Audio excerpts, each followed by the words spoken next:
माँ दुर्गा के 9 रूप सिर्फ देवी के नहीं, बल्कि हर स्त्री के जीवन के 9 पड़ाव हैं।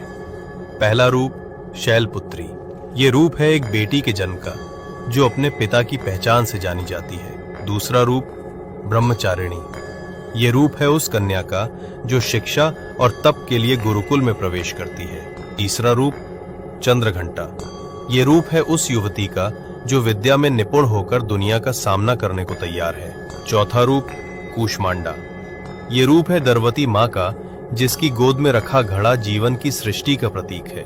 पांचवा रूप स्कंद माता। ये रूप है उस माँ का जिसने अभी अभी नवजीवन को जन्म दिया है। छठा रूप कात्यायनी। ये रूप है उस माँ का जिसने जीवन की हर मुश्किल से लड़ना सीख लिया है। सातवां रूप कालरात्रि। ये रूप है उस स्त्री का जो अपने परिवार की रक्षा के लिए रौद्र रूप धारण कर लेती है। आठवां रूप महागौरी। ये रूप है उस स्त्री का जिसने जीवन की कठिनाइयों के बाद भी अपनी पवित्रता और कोमलता बनाए रखी। नौवां रूप सिद्धिदात्री।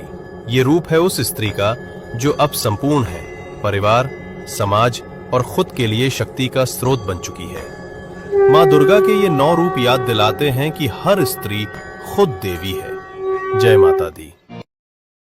Download ShareChat.